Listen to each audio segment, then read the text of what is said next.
Today I want to share with you a brief reflection from two ayahs number 21 and 22 of Surah Al-Anfal. And in these two ayat, Allah Azza wa Jal talks about the act of listening. وَلَا تَكُونُوا كَالَّذِينَ قَالُوا سَمِعْنَا. Don't be like the people who say we've heard. وَهُمْ لَا يَسْمَعُونَ. And in fact, the fact of the matter is that these people, they're not really listening. So don't become passive listeners. When you listen, this ayah has very profound implications on what kind of listeners you become. You know, right now we get exposed to so much media, right? So you're listening to something and you're watching something at the same time, and you're listening to your parents talk or whatever, and we're taking in multiple things and we're not really paying attention to any one thing. We have to become people that when we hear something, we give it full attention. Nowadays, it's very common to find people even sitting in a Jumu'ah khutbah, in a lecture, in a talk, in a dars, in a reminder. As a matter of fact, even while you're watching this video, some of you are probably checking text messages right now. Some of you are probably updating Facebook right now as you're listening to this. And you're kind of half listening and half doing something else. Allah says, don't be like people who say we hear, but they're not really listening.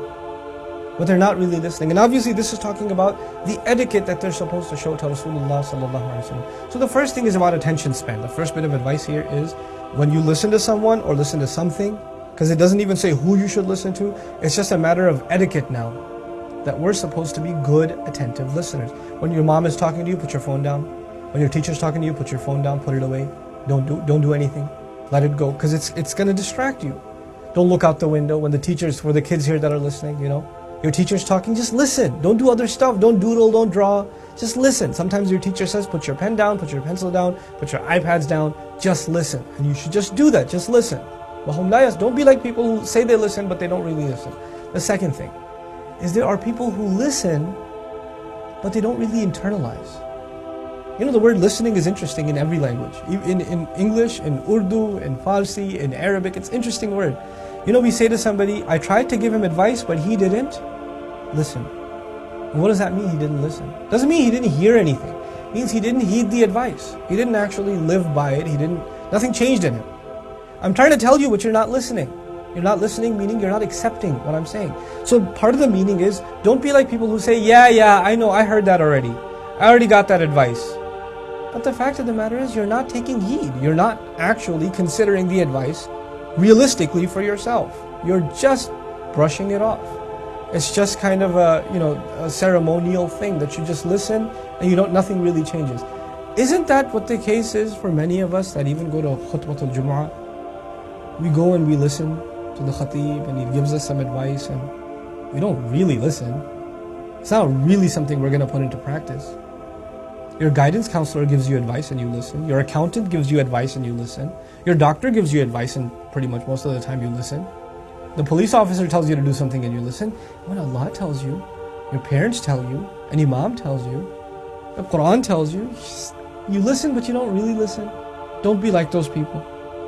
Then Allah says, and by the way, people who listen but don't really listen, He compares them to animals. Now why is that? Now, it's not just because Allah is angry, but because there's a pretty cool parallel. You can give an animal a lecture, you're probably not going to get much of a change in an animal's behavior. So if Allah is saying, if you hear something beneficial and there's no change in your behavior, the experience of giving you advice is pretty much the same as the experience of giving a monkey advice, or giving a cat advice. It's not really going to change in its behavior. So in the next ayah he says, Inna sharra dawabi inda Allah. The worst kind of animals, as far as Allah is concerned, as-summ al-bukum. So first he called them animals. Then he said the worst kind of animals are as-summ al-bukum, the mute and the mute and the incapable of speech. You know, or the deaf and the mute rather. They're deaf and they're mute. And as-summ al-bukum, fahum la ya'qilun, they're not going to be able to think. Now why did he mention, that they're mute, they can't speak? This is the last thing I want to share with you in these ayat. When you don't listen properly, you're not able to communicate your thoughts properly. What you didn't hear properly, you're not able to say properly. Sometimes in a classroom, the teacher says, listen to this carefully because tomorrow you'll have to repeat it to me. They say in Arabic, asa'a sam'an fa asa'a ijabatan. You listened poorly, so you responded poorly. Allah is saying, if you don't listen carefully, then you're not going to be able to answer carefully. Here's what I want you to think about. Right now, I may not be listening carefully, but I can certainly speak. But Judgment Day will come. And then the only people who will clearly be able to speak are people that listened carefully in this world. When we are taken, the angels come to our graves and they ask us, "Man Rabbuk?" Who's your master? Who's your Lord? The people who listened carefully, and not just in passing, they listened and took heed, are going to be able to say Allah. The people who didn't take this seriously, even though they were Muslims, the angels will ask, "Who's your master?" They're not going to be able to speak. Allah says the worst kind of animals are the ones who can't speak. فَهُمْ لَا يَعْقِلُونَ. They don't even realize, they don't even think about what they're doing. May Allah Azza wa Jalla make us a people of thought, and make us a people of careful, attentive listening, and may Allah give us the strength of character and the strength of will to live by what we listen to. Barakallahu li wa lakum. Wassalamu alaikum wa rahmatullahi wa barakatuh.